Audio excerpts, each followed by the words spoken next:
Hello viewers, know about investment channel में आपका फिर से एक बार स्वागत है।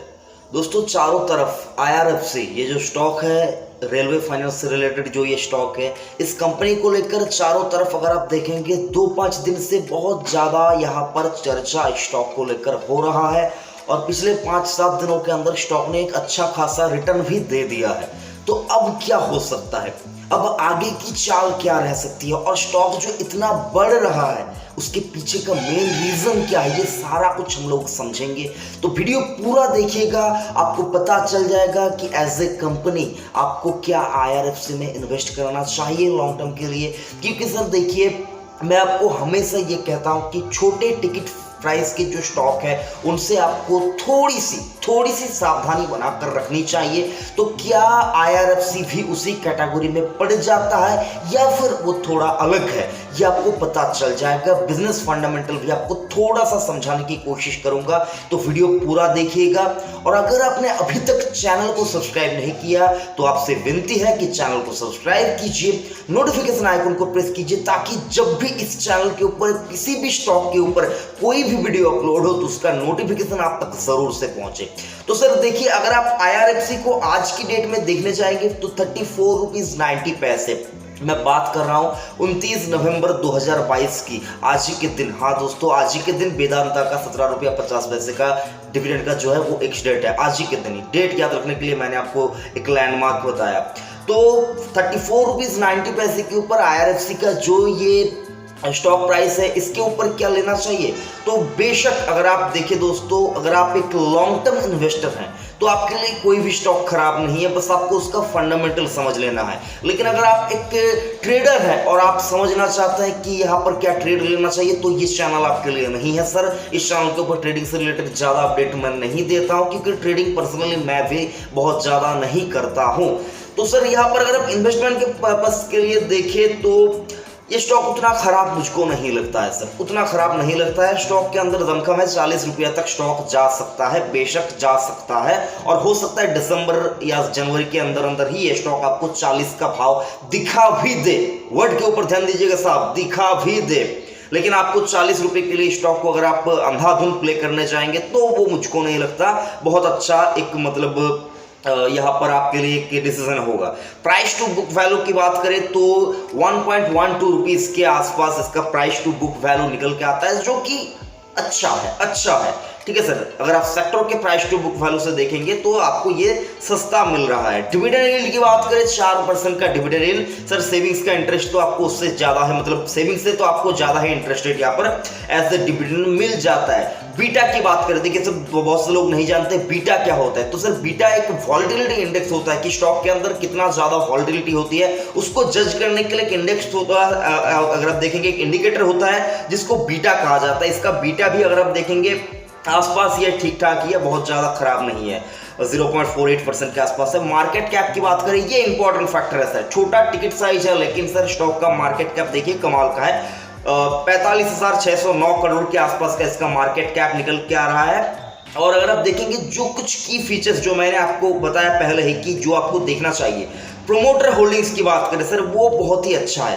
प्रोमोटर होल्डिंग्स अगर आप देखेंगे तो वो लगभग 86% के आसपास ही है। लेकिन सर आपको ये भी पता होगा कि प्रोमोटर 75% से ज़्यादा अपनी हिस्सेदारी नहीं रख सकते हैं, तो प्रोमोटर को अपना हिस्सा सेल करना होगा, तो उसका एक इम्पैक्ट आपको देखने को मिल सकता है। स्टॉक प्राइस थोड़ा सा आपको कभी यहाँ पर करेक्शन होता हो देखने को मिल सकता है, क्योंकि ये प्रेशर है कि प्रोमोटर को अपना स्टेक कम करना होगा एज पर सेबी गाइडलाइंस। उसके बाद देखेंगे FIS की जो होल्डिंग्स है सर, वो भी ठीक ठाक ही है। अगर आप देखेंगे 1% के आसपास। DIS की बात करें, DIS के पास लगभग 9% के आसपास की हिस्सेदारी है यहाँ पर।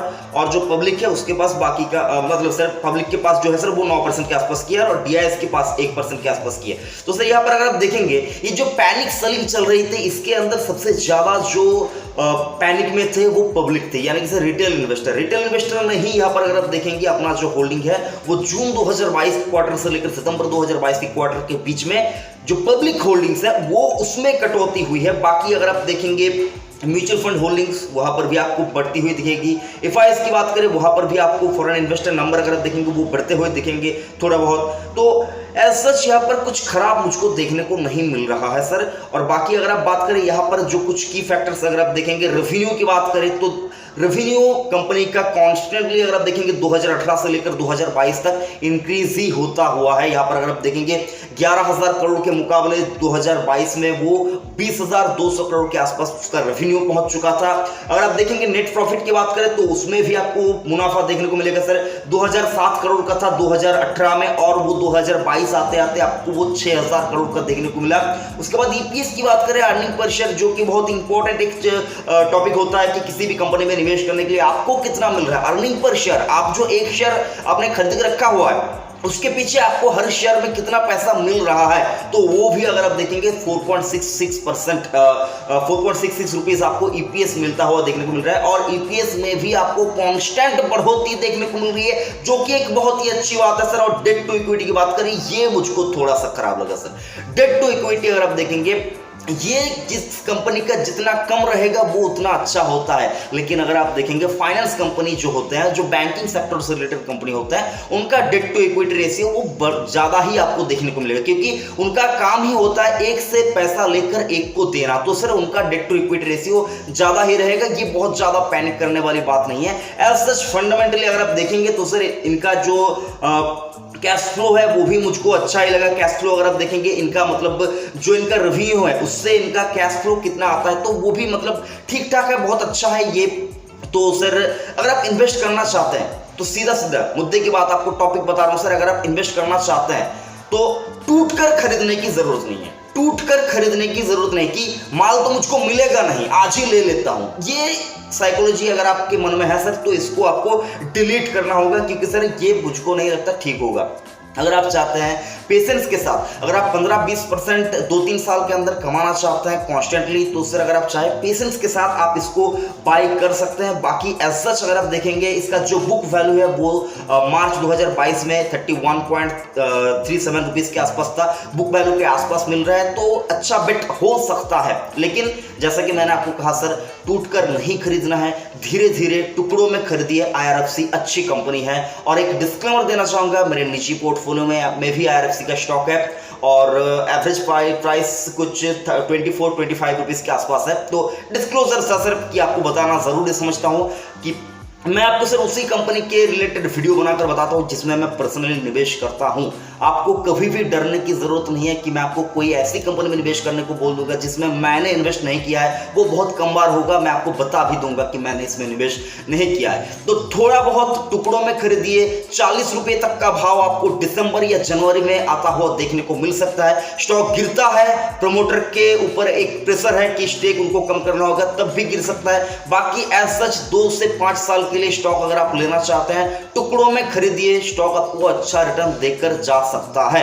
आई होप आपको समझ में आ गया होगा। जल्दबाजी नहीं करनी है, ये बात आपको समझ लेना है। वीडियो अगर अच्छा लगा तो वीडियो को लाइक कीजिए, चैनल को सब्सक्राइब कीजिए और जुड़े रहिए नो अबाउट इन्वेस्टमेंट चैनल के साथ। थैंक यू, जय हिंद।